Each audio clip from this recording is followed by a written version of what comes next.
Genios de todo el mundo se reúnen en un congreso sobre física teórica celebrado en Alemania.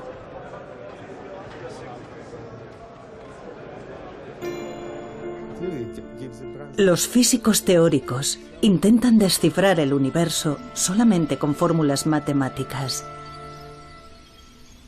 Ahora se enfrentan a la última gran pregunta que le queda a la raza humana. ¿Cómo comenzó el universo?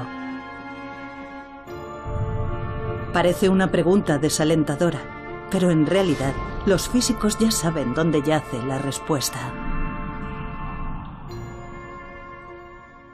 Son los lugares en los que nuestras ideas de espacio y tiempo se vienen abajo. La ciencia, por lo tanto, no sería capaz de determinar cómo comenzó el universo. Los lugares a los que se refiere Hawking son los agujeros negros que engullen todo con su enorme gravedad. Ni siquiera la luz puede escapar de su profunda oscuridad, pero si su centro pudiera expresarse con una fórmula matemática, por fin se explicaría todo el universo. Esta sería la fórmula definitiva.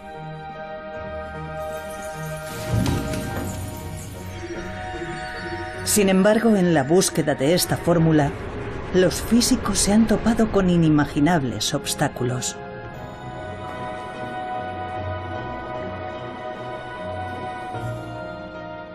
Cayeron rayos y truenos y él dijo algo así como: eso debe de ser Dios. Nos estamos acercando demasiado a la respuesta y Dios está furioso con nosotros. ¿Puede la humanidad explicar la creación del universo?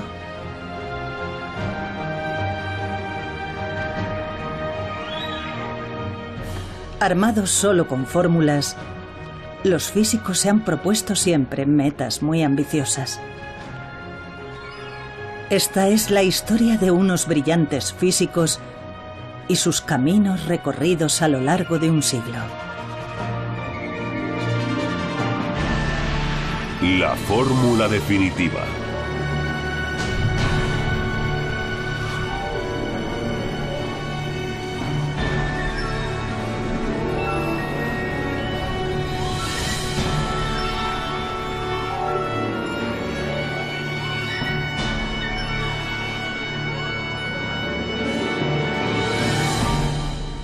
¿Cómo nació el universo?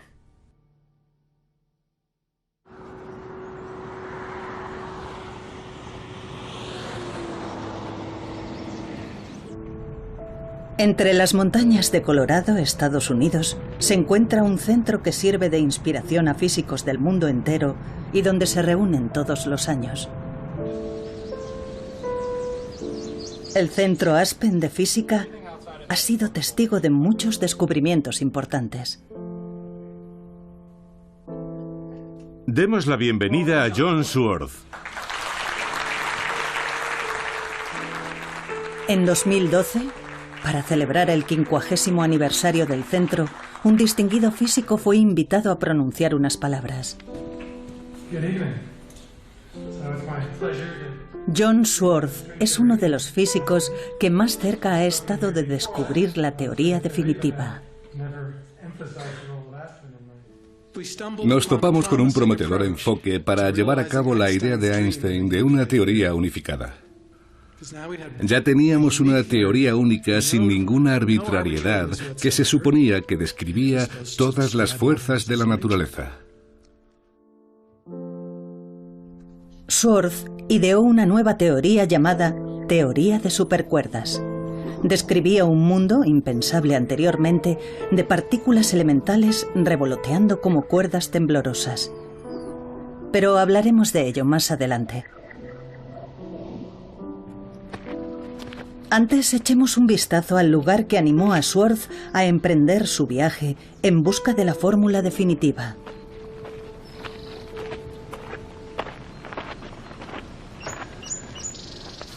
Este observatorio está en lo alto de una montaña a las afueras de Los Ángeles. Es un lugar de gran importancia histórica que un día fue visitado por cierto físico. Esta es una fotografía de Einstein aquí arriba.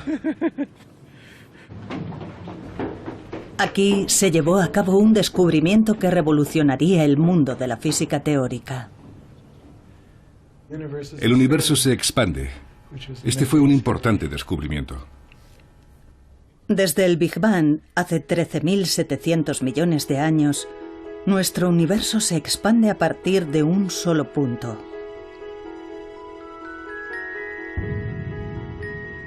Los físicos han sido capaces de usar fórmulas para explicar todo lo que ocurrió en el mundo desde el segundo 10 elevado a la potencia menos 43 después del Big Bang. En otras palabras, el momento en sí en el que nació el universo continúa siendo un misterio.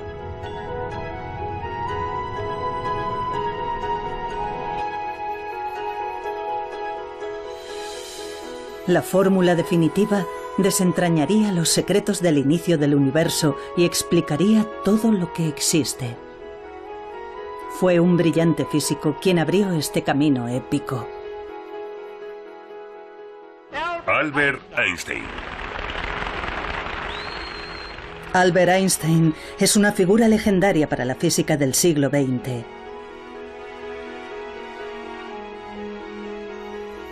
Se ganó un merecido lugar en la historia con su teoría de la relatividad general. En una era sin ordenadores gigantes, logró demostrar con precisión los movimientos del universo más distante. Había muchas esperanzas de que resolviera por fin el misterio del origen del universo.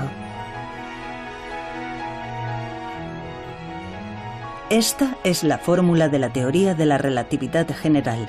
Puede parecer complicada, pero su significado es sorprendentemente sencillo.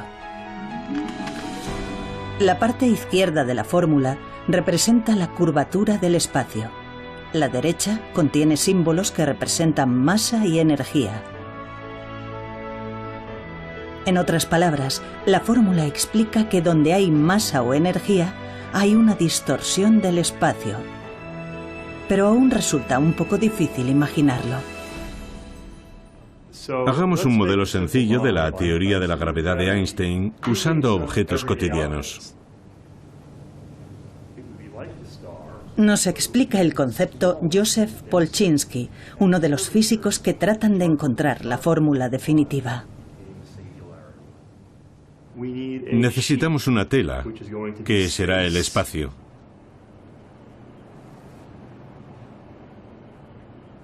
Ya tenemos un buen modelo para reproducir el efecto. Supongamos que esto es el espacio, no hay materia, y como podemos ver es totalmente plano. Pero ahora supongamos que hay una masa grande, una estrella, por ejemplo. Lo que pasará entonces es que el espacio se curvará. Si el planeta se mueve, por supuesto, no se moverá en línea recta, se moverá en círculo y orbitará alrededor de la estrella. Cuando pensamos en la gravedad, seguramente nos imaginamos una estrella que es atraída por otra que se mueve en círculo. Así. Según la teoría de Einstein, no obstante, la masa de la estrella hace que el espacio-tiempo se distorsione y como consecuencia de ello, las otras estrellas siguen la curvatura creada por la masa.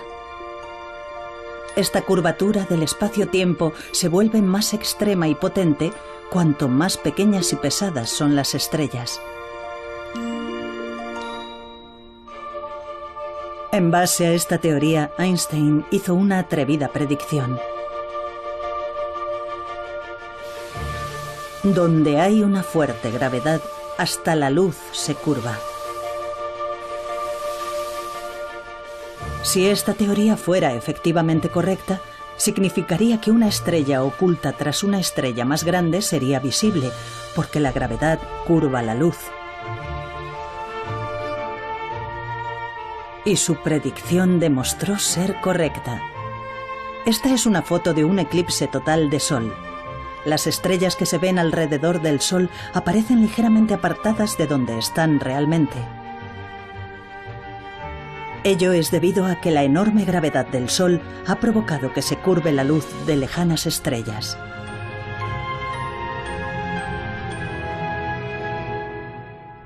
De alguna manera, existe una profunda conexión entre el hecho de que las ecuaciones matemáticas sean elegantes, utilicen muchos y modernos cálculos matemáticos, y el hecho de que entren en contacto con gran cantidad de problemas físicos diferentes.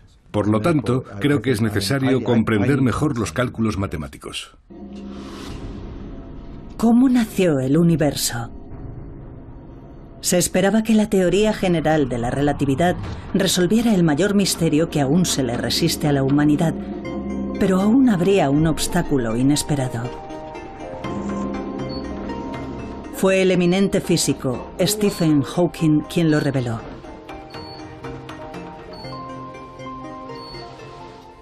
Hola. ¿Cómo están? A pesar de sufrir una enfermedad incapacitante que paraliza los nervios del cuerpo, Hawking volcó su brillante mente en abordar el misterio del inicio del universo.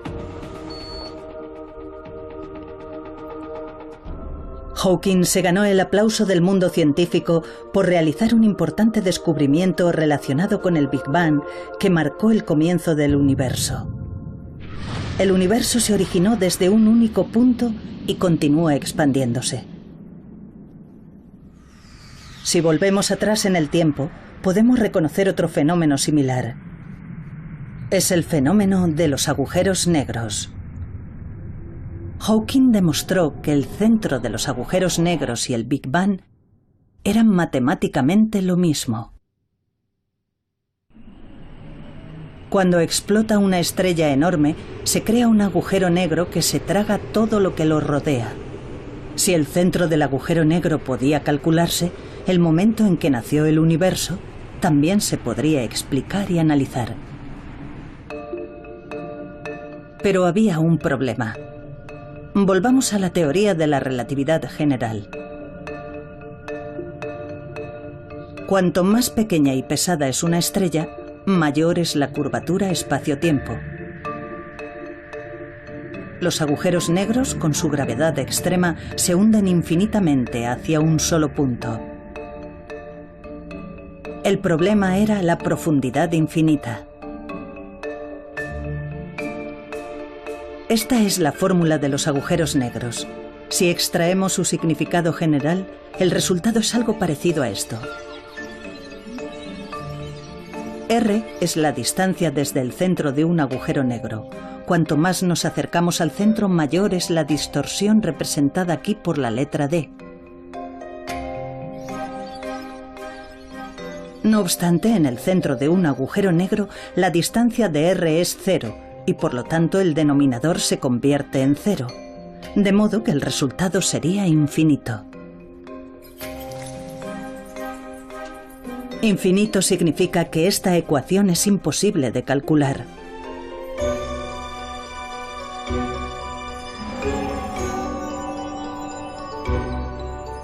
En otras palabras, la ecuación de la teoría de la relatividad general no puede aplicarse al centro de los agujeros negros. Si no podemos explicar el centro de los agujeros negros, el misterio del origen del universo también seguirá sin resolverse. Así que la teoría de la relatividad general, después de todo, no fue la fórmula definitiva. Son los lugares en los que nuestras ideas de espacio y tiempo se vienen abajo. La ciencia, por lo tanto, no sería capaz de determinar cómo comenzó el universo. El plano del universo demostraba ser huidizo. Los físicos aún tenían que resolver la cuestión del infinito.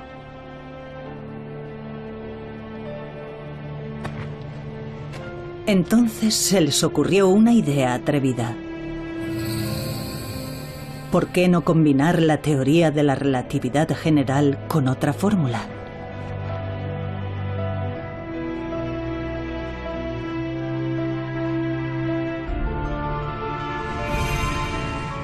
Dicha fórmula sería la de las partículas elementales.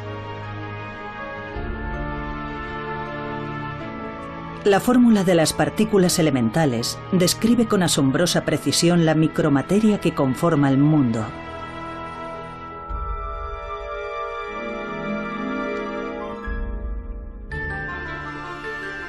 Pero, ¿por qué combinar esta fórmula con la de la teoría de la relatividad general? El centro de un agujero negro es un único punto minúsculo infinitamente comprimido. Al incorporar la fórmula de las micropartículas elementales, se creyó que el problema del infinito se resolvería, y así el misterio del origen del universo se desvelaría por fin.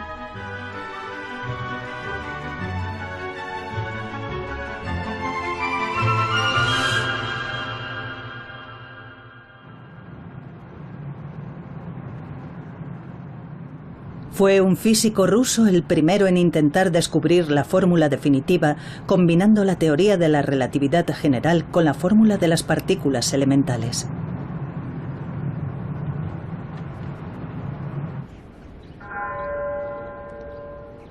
A las afueras de San Petersburgo hay un bosque apenas visitado por la gente. En él hay una lápida marcada por 2 balazos. Es la tumba de Matvei Bronstein, un brillante físico perseguido y asesinado durante la era soviética. Hola, buenos días. Su hija, de 82 años, sigue viviendo en Rusia.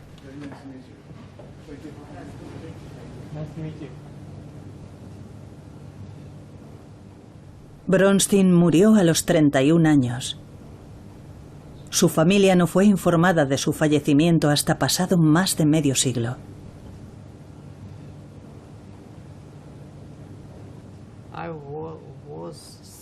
Yo tenía 6 años. Lo detuvieron el día de mi 6º cumpleaños.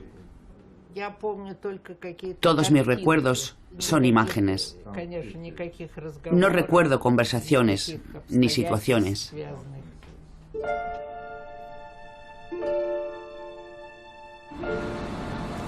¿Qué suerte corrió Bronstein en su empeño por dar con la fórmula definitiva? Nació en el seno de una familia humilde y fue físico autodidacta. A los 19 años dominaba la teoría de la relatividad general y la fórmula de las partículas elementales, en una época en la que a la mayoría de los físicos les costaba entender dichos conceptos. Bronstein quería desmitificar los agujeros negros, pero antes de poder calcular su centro, tenía que demostrar algo.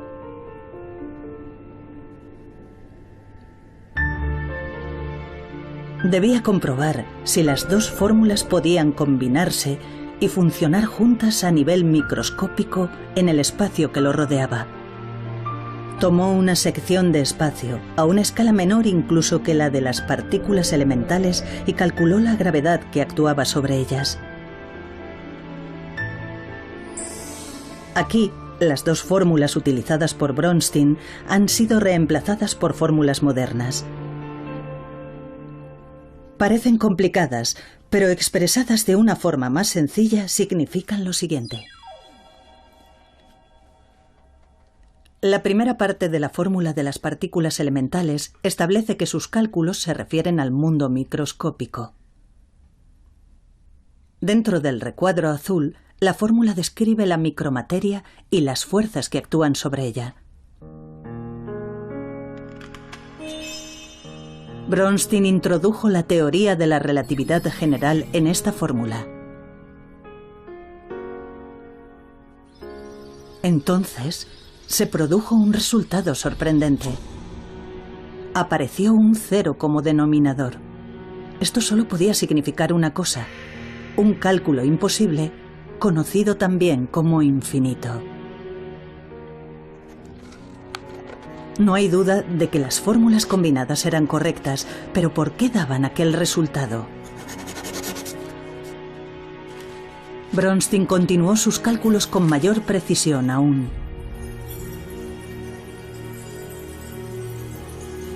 Pero, al final, solo obtuvo un número infinito de infinitos.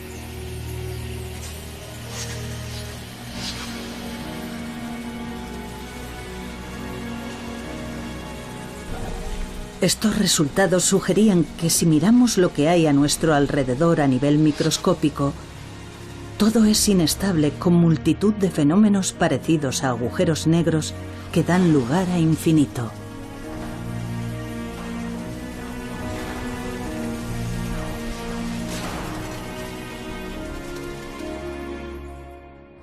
Las dos teorías físicas fundamentales no funcionan juntas. No hay ninguna solución a la vista. Es un acertijo.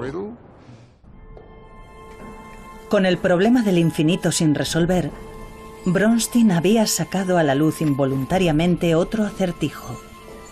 Estamos rodeados por una inmensa cantidad de infinitos.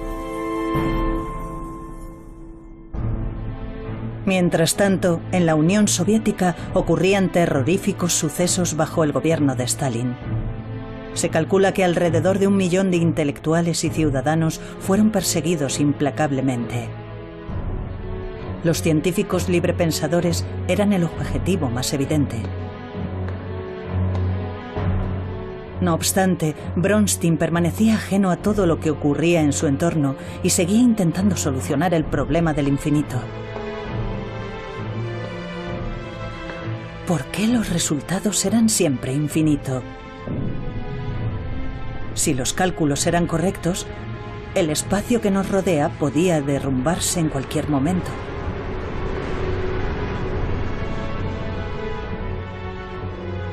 En agosto de 1937, todo acabó bruscamente. La policía secreta detuvo a Bronstein.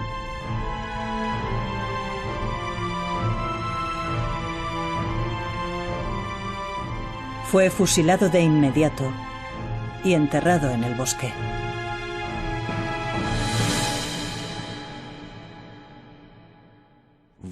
¿Por qué Stalin ejerció aquella represión? Porque le preocupaba su poder personal. Pero semejante régimen nunca puede justificarse. Creo que si Bronstein hubiera vivido, su contribución a la resolución del problema habría sido muy importante. Tras la muerte de Bronstein, los esfuerzos por resolver el problema del infinito continuaron durante casi un siglo. Los físicos de más talento y prestigio trataron de desentrañar el misterio del origen del universo, combinando las dos grandes teorías. Pero ninguno de ellos tuvo éxito.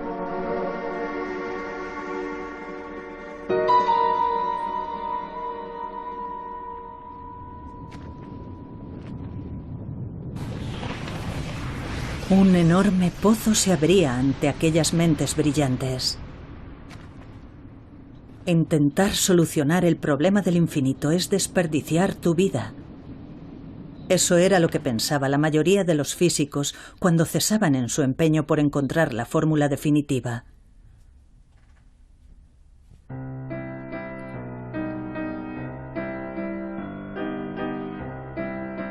Pero en 1974 ocurrió un hecho decisivo.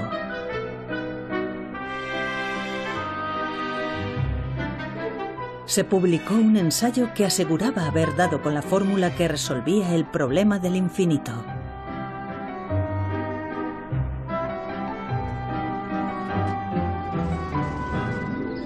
Sus autores eran dos investigadores desconocidos que habían coincidido en Princeton. Aquellos jóvenes físicos eran John Swartz y Joël Scherk, de origen francés. Su investigación giraba en torno a un campo olvidado y considerado anticuado entonces: la teoría de cuerdas.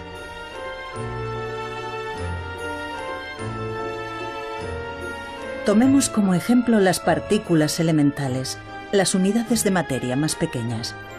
Según la teoría de cuerdas, las partículas no son puntos, sino cuerdas temblorosas con diversas formas. Esta idea aparentemente extraña se basa en una antigua fórmula física que se había dejado de lado. La teoría había sido abandonada por todos, salvo por algunos testarudos como yo. Murray Gell-Mann me proporcionó un empleo durante los años en los que mi trabajo no era suficientemente valorado. Les decía a los demás que creía en la protección de especies en peligro de extinción.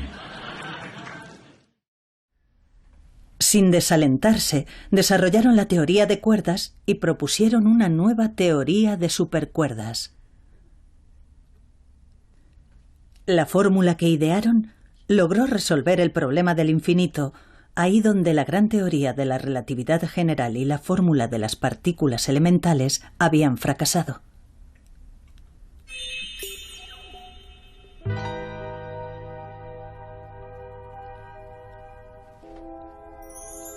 Pero ¿cómo resolvieron el acertijo los dos jóvenes físicos?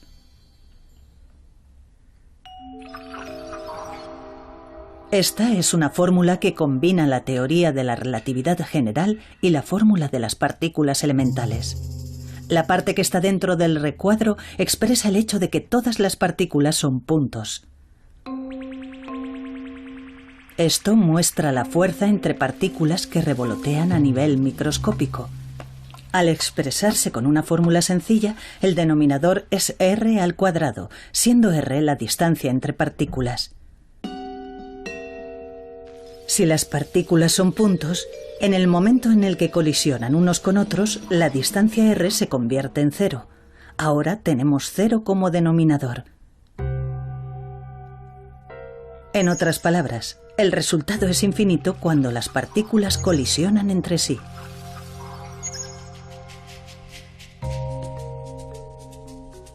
Pero como recordarán, en la teoría de supercuerdas las partículas no son puntos, sino cuerdas parecidas a gomas elásticas.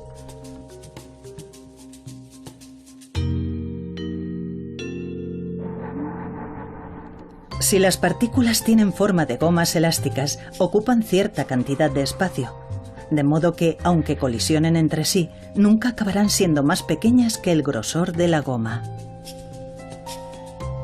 Ni siquiera en el momento de la colisión, la distancia r se convierte en 0 y por lo tanto no acabamos teniendo infinito como resultado de infinito.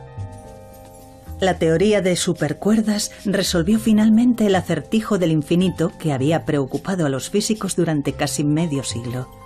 Además abrió el camino para desentrañar el misterio del origen del universo. No era un problema en el que trabajaran muchas personas, pero algunos éramos conscientes de él y era un problema que había estado ausente en anteriores enfoques. Por eso, ambos comprendimos que era algo en lo que valía la pena invertir nuestros esfuerzos. Sin embargo, la mayoría de los físicos no prestaron atención a su teoría de supercuerdas.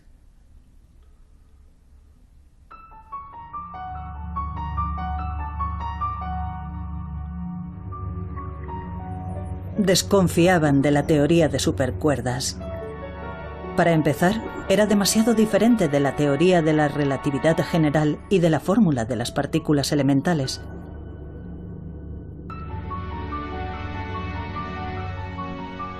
Pero eso no era todo.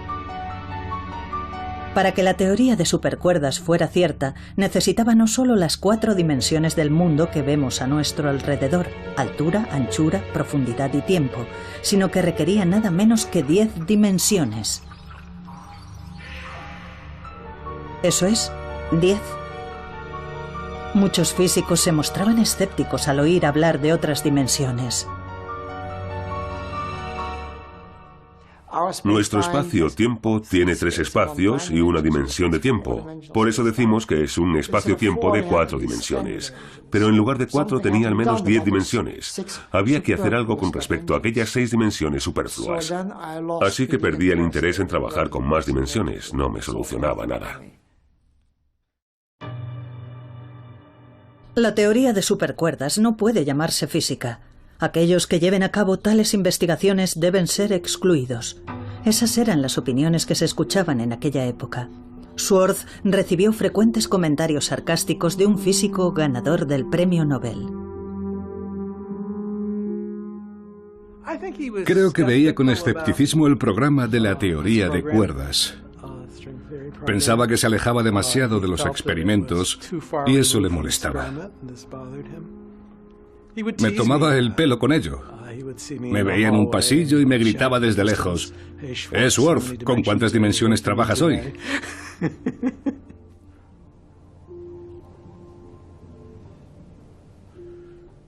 Esta fotografía no es buena. Es Joel. Sworth y Sherk siguieron atravesando momentos difíciles.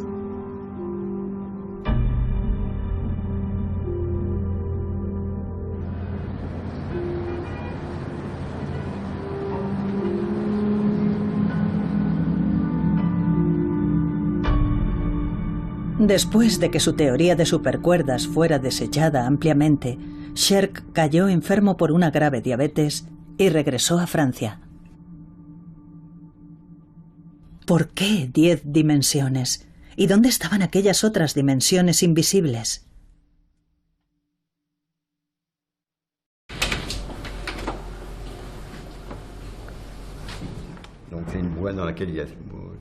Son ensayos escritos por el Dr. Sherk.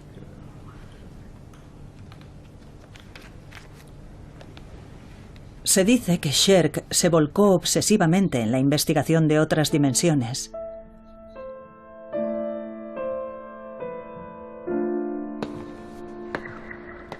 Deambulaba por las calles en busca de distintas dimensiones.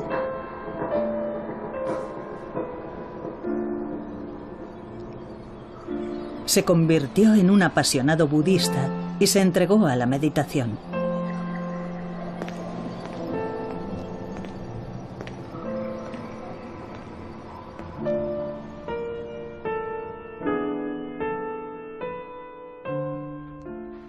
A veces se sentía aislado, porque sabía que era una de las pocas personas que trabajaban en aquello.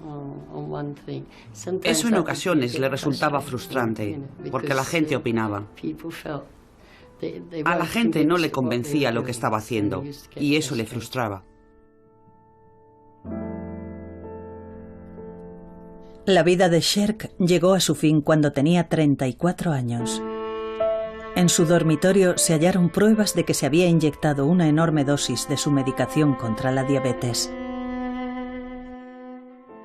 Joel Sherk era una persona notable y tenía una creatividad extraordinaria. Mientras trabajó conmigo sin duda contribuyó con sus ideas. Su muerte me cogió totalmente por sorpresa. De haber estado sano y haber vivido en los años 80, habría jugado un importante papel en los acontecimientos. Eso está claro. Sherk falleció antes de poder hacer realidad su sueño de descubrir la fórmula definitiva.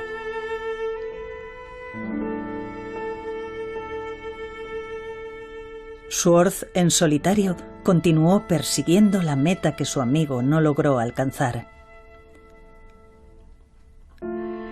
Mientras otros físicos consiguieron prestigio a través de llamativos logros, él siguió centrado en la teoría de supercuerdas.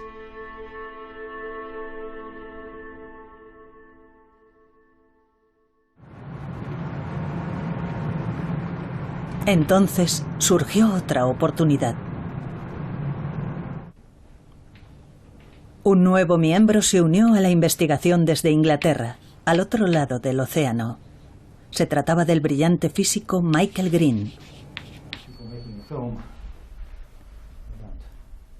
Green es profesor lucasiano de la Universidad de Cambridge, un prestigioso título que antes ostentaron genios como Newton y Hawking.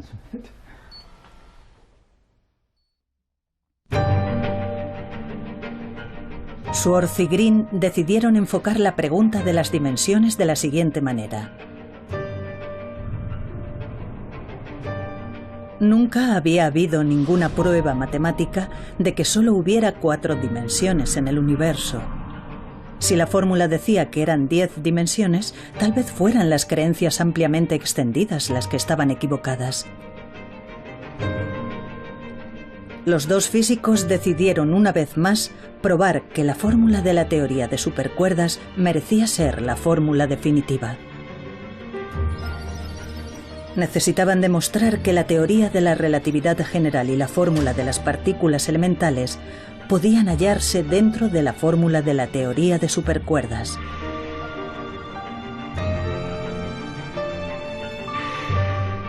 Por medio de complicados cálculos, emergieron dos fórmulas vitales.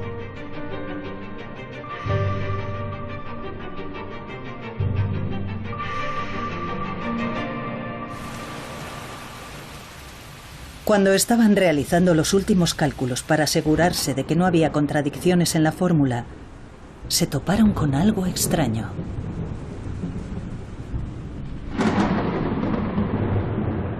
El número 496 no dejaba de aparecer una y otra vez.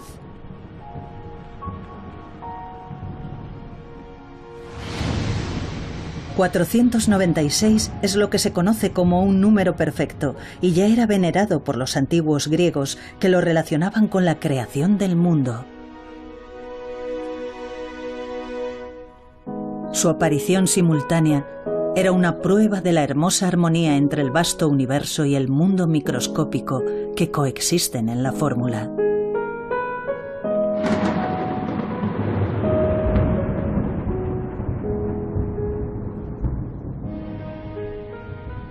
Era 496. Fue un gran momento. Recuerdo que, mientras hablábamos de ese número, 496, cayeron rayos y truenos. Y él dijo algo así como, eso debe de ser Dios. Nos estamos acercando demasiado a la respuesta y Dios está furioso con nosotros.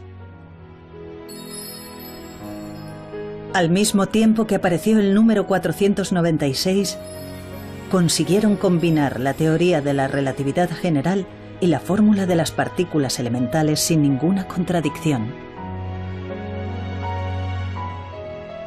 En aquel entonces nos pareció un milagro. Fue una situación curiosa porque nos topamos con una teoría que en cierto modo era más inteligente que nosotros, pues contenía profundas verdades que realmente no entendíamos. La noticia del descubrimiento logrado a través de sus cálculos se difundió enseguida por todo el mundo. Estaba muy emocionado y dijo, ¿os habéis enterado de la revolución? Era una época muy excitante y la gente se mostraba muy optimista porque pronto podríamos explicar el universo. Enseguida quedó totalmente claro que la teoría podía ser mucho más realista. Yo no lo creí, sigo sin creerlo. Hoy en día no quería admitir que todo lo que estaba pasando fuera una coincidencia. Me pareció una especie de señal del cielo. ¿Podía ser la teoría del todo la fórmula definitiva que resolvería por fin el misterio de cómo nació el universo?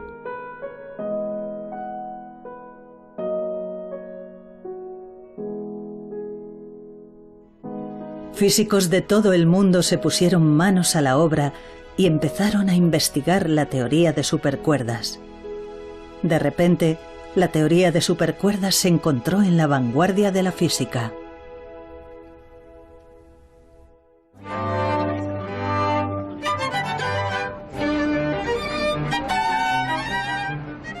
Los físicos por fin habían aceptado la idea de las dimensiones múltiples.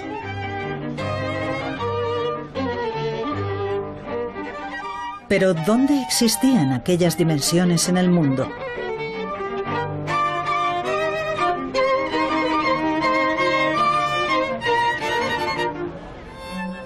Hay que hacer un esfuerzo para comprender la idea.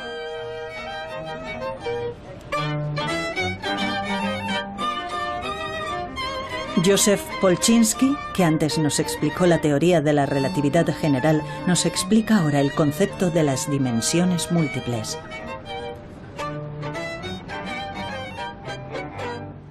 Muchos físicos piensan que el universo tiene dimensiones ocultas.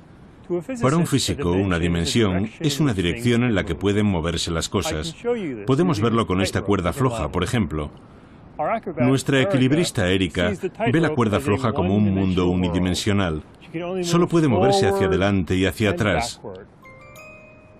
Para esta mariquita, que es mucho más pequeña, la cuerda es bidimensional. La mariquita puede moverse a lo largo de la cuerda o alrededor de ella. Como dice Polchinski, la cuerda es bidimensional para la mariquita. En otras palabras, al centrar nuestra atención en escalas más pequeñas, comenzamos a ver dimensiones anteriormente ocultas. Pero ¿dónde podemos encontrar ese mundo de 10 dimensiones descrito en la teoría de supercuerdas? Existe en el mundo microscópico. Un mundo tan microscópico que es la trillonésima parte de la trillonésima parte de un átomo. Estos objetos de forma extraña son lo que los físicos consideraban parte de esas otras dimensiones. Como las dimensiones están ocultas a nivel ultramicroscópico, normalmente son invisibles al ojo humano.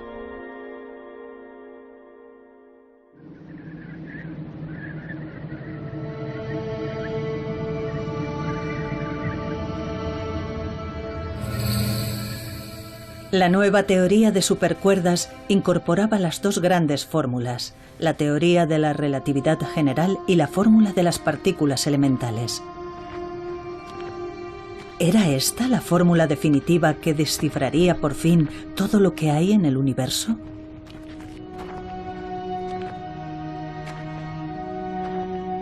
Pero no obstante, había una sensación de incertidumbre en el todavía arduo camino que quedaba por delante.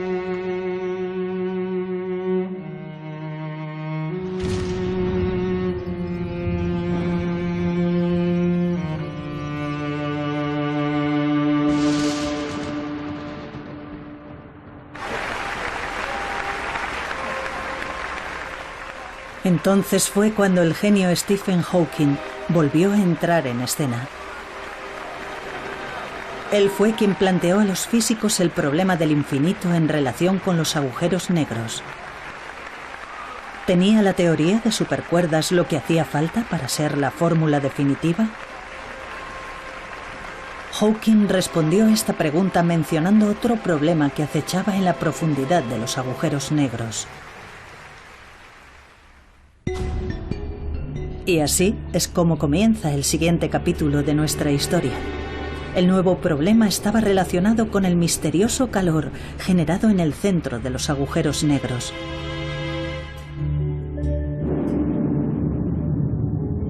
Como recordarán, en el centro de los agujeros negros hay puntos comprimidos hasta una densidad infinita. Debería ser imposible que hubiera movimiento ahí. Si las partículas elementales no se pueden mover, ¿cómo puede generarse calor? Esto se conoció como la paradoja de la pérdida de información de Hawking y se convertiría en un nuevo obstáculo para los físicos. Se mostraba muy escéptico hacia la teoría de cuerdas, pero sus argumentos parecían bastante buenos, así que era muy difícil averiguar en qué se había equivocado. Sin embargo, muchos creíamos que tenía que haber algún error, aunque no fuera evidente. Aquí es donde aparece un nuevo héroe.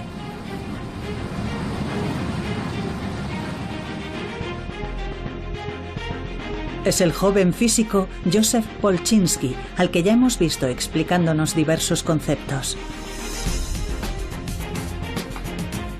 Polchinski logró seguir desarrollando la teoría de supercuerdas.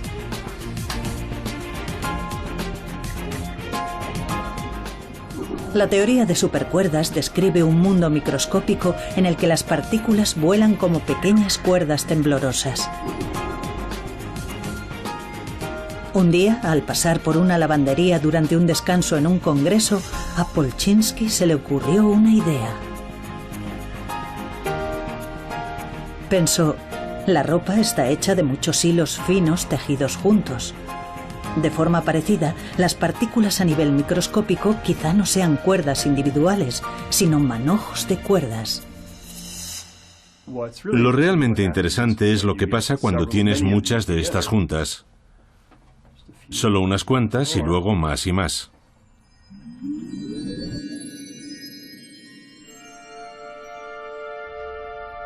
Trabajó en una fórmula y propuso que no eran cuerdas individuales, sino muchas cuerdas moviéndose juntas y formando una especie de membrana.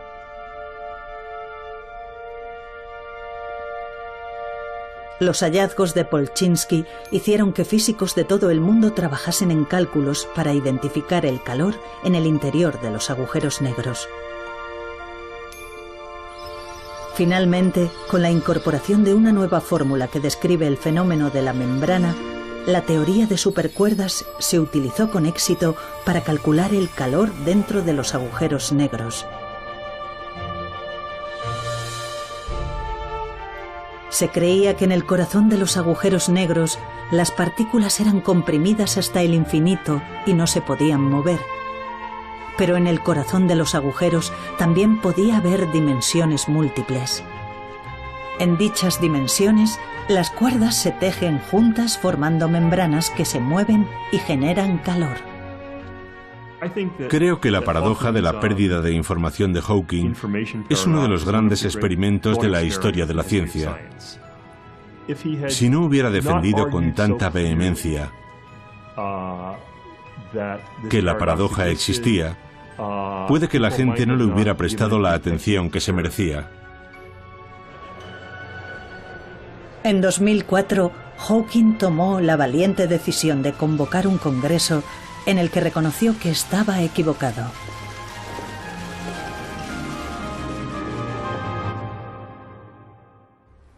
Quiero informarles de que creo haber resuelto un importante problema de física teórica que sigue pendiente desde que descubrí hace 30 años que los agujeros negros desprenden calor. Mi ensayo sobre la pérdida de información de los agujeros negros provocó 25 años de discusiones en las que hemos aprendido mucho. Estoy encantado de que hayamos descubierto ahora que la información no se pierde. La historia lo demostrará. Hemos avanzado mucho y es posible que falte poco para descubrir la teoría definitiva.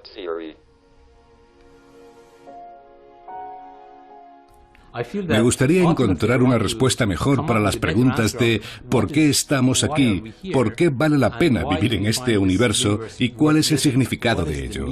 Tal vez estemos contemplando cuestiones filosóficas que ni siquiera sabemos por qué nos planteamos. No tengo una buena respuesta, pero aún así seguimos haciendo lo que hacemos.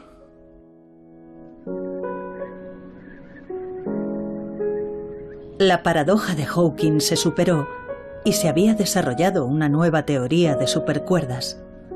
Con esta fórmula, ¿podía la humanidad resolver finalmente el misterio del origen del universo?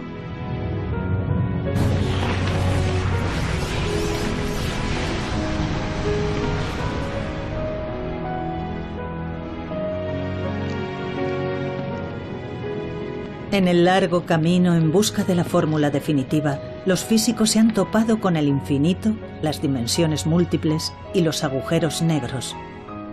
Ahora, por fin, están consiguiendo vislumbrar el origen del universo.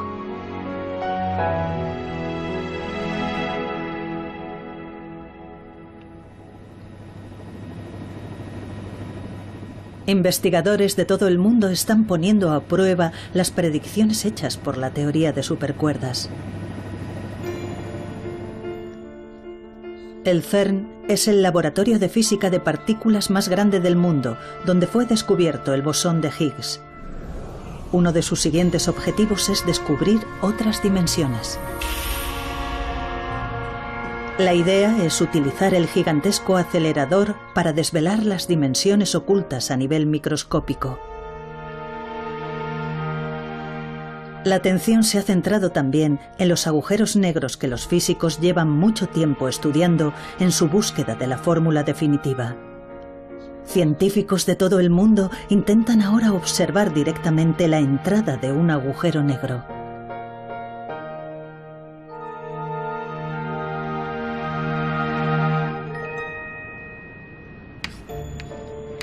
La teoría de supercuerdas sigue utilizándose en las investigaciones más recientes. Su creador, John Swartz, usó un concepto olvidado para desarrollar una teoría nueva y acercarse un poco más a la fórmula definitiva.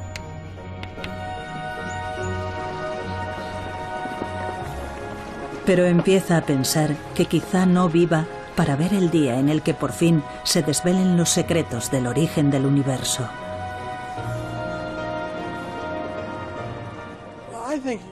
Creo que vamos a llegar muy lejos en esa dirección, tanto en el universo como en los objetos más pequeños. Por una parte, es triste no conocer la respuesta definitiva y por otra sería triste conocerla porque ¿qué haríamos entonces? En la búsqueda está la diversión.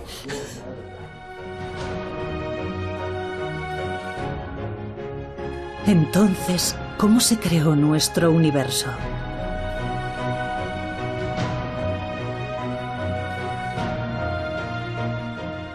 Las últimas fórmulas describen un universo de 11 dimensiones. Y lo que es más, ha surgido un nuevo problema que plantea la posibilidad de que existan nada menos que 10 elevado a 500 universos.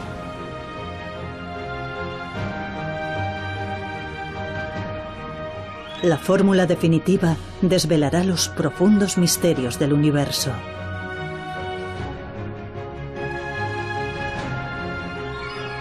Hasta que el último de los misterios no sea desentrañado, la humanidad continuará incansable su búsqueda.